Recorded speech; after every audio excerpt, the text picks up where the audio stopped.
एक बड़ा अफसोसनाक वाक़या जिसकी बहुत जो कह लें जिस पे जितना अफसोस किया जाए कम है। गुज़िश्ता रोज़ जी टिकटॉकर सना यूसुफ जो कि 17 बरस की एक बच्ची थी, इस्लामाबाद में उसको कत्ल किया गया और सना को शाम 5 बजे उनके घर के अंदर फायरिंग का निशाना बनाया गया। 2 गोलियां लगीं, उसके बाद वो मौके पे दम तोड़ गई। इस वाक़े के बाद जी हर तरफ हमने देखा कि इस वाक़े पे गम और गुस्से का इज़हार किया गया। मुल्क में हर तरफ से इंसाफ की पुकार हुई और सबसे इम्पॉर्टेंट बात और खुशआइन बात आप कह सकते हैं कि इसके कातिल को 20 घंटों के अंदर इस्लामाबाद पुलिस ने ट्रेस किया। बिकॉज सीसीटीवी फुटेजेस की मदद से जो कॉल्स थी 300 प्लस कॉल्स थी और बिलाखिर जो मुलजिम है उमर हयात उसको फैसलाबाद से जो है वो गिरफ़्तार किया गया। और अनफॉर्चुनेटली जी बहुत ही ऐसे वाक़यात जो कि अब रिपोर्ट हो रहे हैं।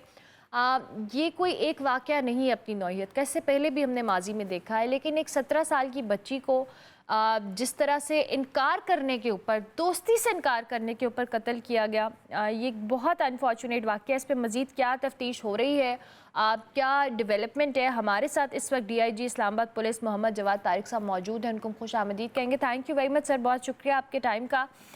इस्लामाबाद पुलिस ने डेफिनेटली बहुत अच्छा काम किया 20 आवर्स के अंदर मुलजिम को ट्रेस करना, जबकि सिर्फ एक CCTV फुटेजेस थी और चंद कॉल्स थी। हमें थोड़ा सा इस केस की डेवलपमेंट के हवाले से बताइएगा, क्या सूरत हाल है अभी तक? थैंक यू वेरी मच जी। इसमें जी इसको बेसिकली एक ऑब्वियसली हमारे लिए एक ब्लाइंड मर्डर था, तो उसको ट्रेस आउट करने के लिए हमें बड़े मल्टीपल जो है वो चैनल्स को फॉलो करना पड़ा। सीसीटीवी फुटेजेस के ऊपर एक मल्टीपल टीम्स हमने लगाई जो सिर्फ सिटी कैमराज और जो हमारे प्राइवेट कैमराज होते हैं लोगों के घरों के ऊपर और शॉप्स के ऊपर, दुकानों के ऊपर, बैंक्स के ऊपर, तो उधर से हमने इसको फॉलो करना शुरू किया उसका सारा एस्केप रूट को ट्रैक करने के लिए। और इसी तरह की किसी फुटेज में वो उसकी कोई अच्छी एक विजुअल आ जाए जिसकी वजह से हम उसे आइडेंटिफाई कर सकें। तो एक तो हमने इस चैनल को फॉलो किया, दूसरा जो है सोशल मीडिया का जो प्लेटफॉर्म्स थे सना के, उसके थ्रू हमने कोशिश की कि किसी तरह से इस बंदे को हम आइडेंटिफाई कर सकें। मुख्तलिफ सस्पेक्ट्स जो उसके साथ कांटेक्ट में थे या कभी जिनकी मुलाकात हुई उसके साथ, तो वो एक हमने वहां से सस्पेक्ट्स की एक लिस्ट बना ली। तो इवेंचुअली और कुछ इंटरव्यूज भी किए काफी सारे लोगों के, तो इवेंचुअली हमें जाके पता चला कि ये most likely he is the one जिसने ये एक्ट कमिट किया है। तो जब हमने उसके एड्रेस और चीजों का पता चलाया तो पता चला कि जी वो फैसलाबाद का रिहायशी है। तो वहां पे हमने फिर फौरी तौर पे अपनी टीम जो है वो फैसलाबाद डिस्पैच कर दी और फिर फैसलाबाद पुलिस के थ्रू और सारी ह्यूमन इंटेलिजेंस के थ्रू उसको वहां पे भी हमने फौरी तौर पर ट्रैक डाउन किया और अल्हम्दुलिल्लाह उसको हम टाइमली वहां से अरेस्ट करने में कामयाब हो गए। और फिर उसके बाद जितनी तफ्तीश है वो फिर आगे मजीद उससे जारी है और मतलब ये क्लैरिटी आ गई है कि इसी ने ये एक्ट कमिट किया था।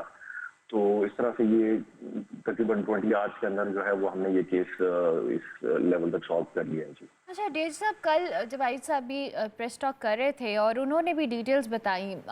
जो बज़ाहिर जो इनिशियल रिपोर्ट्स हैं उसके मुताबिक यही बात थी कि सना ने दोस्ती से इनकार किया और उसकी वजह से उसके घर के अंदर जाकर इसने कार्रवाई की।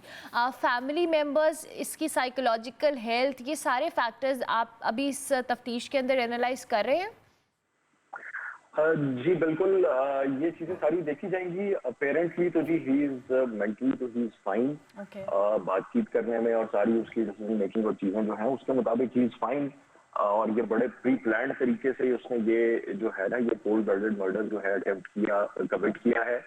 तो जो कि एक नॉर्मल इंसान को शो करता है कि जिसकी दिमाग की सारी चीजें बिल्कुल ठीक काम कर रही हैं, तब जाके उसने ये इतने तरीके के साथ ये एक्ट कमिट किया और फिर बड़े आराम से यहाँ से एस्केप कर गया बड़े कॉन्फिडेंट तरीके के साथ। और फौरी तौर पे मतलब एक्ट कमिट करने के फौरन बाद उसको पता था कि मैंने कहाँ जाना है और कौन सी मैंने ट्रांसपोर्ट लेनी है और फिर मैंने फौरी तौर पे यहाँ से इस्लामाबाद छोड़ के अपने घर चले जाना है ताकि पीछे जो है उसका कोई ट्रेस ना रहे। और इवन वहां से जाते हुए वो सना का सेल फोन भी साथ लेके चला गया मौके से।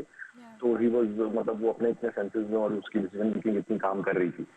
तो ये उसकी है जी सिचुएशन। फर्दर उसकी जो भी अगर होगी वो चीजें जो है वो फिर मेडिकल और दूसरे एनालिसिस के थ्रू। जी साहब, इन द एंड हमें बस थोड़ा सा आगे ये बताइएगा कि फर्दर इस पे जो कार्रवाई वाला मामला है, जाहिर है सोशल मीडिया के ऊपर भी पीपल आर डिमांडिंग जस्टिस सना के लिए, क्योंकि ये ऐसे वाक़यात हैं जो उस वक्त एक पूरी सोसाइटी को झंझोड़ते हैं कहीं ना कहीं कि एक बच्ची जो कि बहुत यंग है और वो कोई ऐसा कंटेंट, उसका कोई ऐसा मसला नहीं है, वो एक अपनी इन्फ्लुएंसिंग कर रही है। क्या ये इतने हम प्रोन हो गए हैं as a society? So I really want कि आप हमारे प्लेटफॉर्म से इस हवाले से भी कोई मैसेज देना जाए, क्योंकि कल आईजी साहब ने कल बहुत सेंसिबल तरीके से इस चीज़ को कहा कि अगर हमारी बच्चियाँ ऐसा कुछ भी फॉर चॉइस, फॉर प्रोफेशन कुछ भी कर रही हैं तो वी शुड इनकरेज देम। ये पर्पस नहीं है कि आप किसी बच्ची ने अगर इनकार कर दिया है तो उसके साथ ये सलूक किया जाए। तो सेफ्टी को मेक श्योर करना, ये आप क्या समझते हैं? आप हम कुछ कहना चाहें हमारे प्लेटफॉर्म से तो। जी, इसमें जो है ना दो बातें करना चाहूंगा कि जी, एक तो इस तरह की सिचुएशन जिस तरह की ये डेवलप हुई है, इसमें लड़कों की भी तरबियत फैमिलीज को, पेरेंट्स को बड़े अच्छे तरीके से करनी चाहिए, उनको मॉनिटर करना चाहिए कि वो किस किस्म की एक्टिविटी है, उनका किस किस्म का बिहेवियर है। और इस तरह की कहीं सिचुएशन हो जहाँ पे कोई रिजेक्शन वाला पहलू आ जाता है तो उसको कोई ईगो का मसला नहीं बना लेना चाहिए और इस लेवल तक नहीं जाना चाहिए कि आप किसी की जान ले लें। तो इस एक तो ये एस्पेक्ट है, और दूसरा ये है कि जो दूसरी साइड है, जो विक्टिम साइड है, जिसमें लड़के और लड़कियां दोनों हो सकते हैं, और जो सोशल मीडिया प्लेटफॉर्म्स हैं, इसको बिल्कुल अच्छे तरीके से यूटिलाइज किया जाना चाहिए। बच्चों को हमें इनकरेज करना चाहिए, जो कोई अच्छा डिजिटल कंटेंट जो है वो क्रिएट करते हैं, तो इस प्लेटफॉर्म को बिल्कुल अच्छे तरीके से यूटिलाइज होना चाहिए और हमें बच्चों को इनकरेज करना चाहिए। लेकिन साथ ही साथ हमें उन्हें ये भी तरबियत देने की जरूरत है, बच्चों को समझाने की जरूरत है कि अगर आप कहीं से कोई इंटिमिडेट करता है सोशल मीडिया के ऊपर ऑनलाइन, तो यू शुड रिपोर्ट इट। मतलब वो पेरेंट्स के साथ शेयर करें, बड़े बहन भाई के साथ शेयर करें, और कोई बहुत ही सीरियस किस्म की सिचुएशन है तो पुलिस के साथ, FIA के साथ ये चीजें फौरी तौर पे होनी चाहिए ताकि उसका एक करेक्टिव एक्शन लिया जा सके, लीगल एक्शन लिया जा सके। तो बच्चों को ये चीज रियलाइज करानी बड़ी जरूरी है कि कहीं पे आप किसी से थ्रेटेंड फील करें, कोई आपको इंटिमिडेट करे, कहीं से आप रेड फ्लैग कहीं से आपको नजर आता है, तो फौरी तौर पे you should report it, share किया जाए ताकि उसका करेक्टिव एक्शन हो। मतलब अगर ये चीज होती इस सिचुएशन में भी तो शायद ये इंसिडेंट जो है वो बिल्कुल प्रिवेंट हो सकता था। बिल्कुल सही है। Thank you very much. DIG Islamabad police Mohammad Jawad Tariq हमारे साथ मौजूद थे जी। सना यूसुफ का जो केस है और इस पे अनफॉर्चुनेट है, कब तक हम ऐसे केसेस होते हुए देखेंगे? और अभी DIG साहब ने बड़ी इंपॉर्टेंट बात की कि हमें अपने बेटों की तरबियत में ये चीज़ ज़रूर लाने की ज़रूरत है कि अगर आप में कोई रिजेक्शन या if someone is saying no to you, आपकी ईगो का मसला नहीं होना चाहिए। मैं 17 साल की बच्ची है और वो ख़ुद भी आई गेस 22 इयर्स का लड़का है जिसने ये कोल्ड मर्डर किया है। And I am sad about it because as a society ये पेरेंट्स, सना के पेरेंट्स जैसे बहुत उनके लिए कितना डिफ़िकल्ट है कि उनकी बच्ची जो कि महज 17 साल की है और वो सोशल मीडिया के ऊपर उसकी प्रेजेंस ने उनको किस मकाम तक ला दिया है कि उनकी बच्ची उनके दरमियान में नहीं है।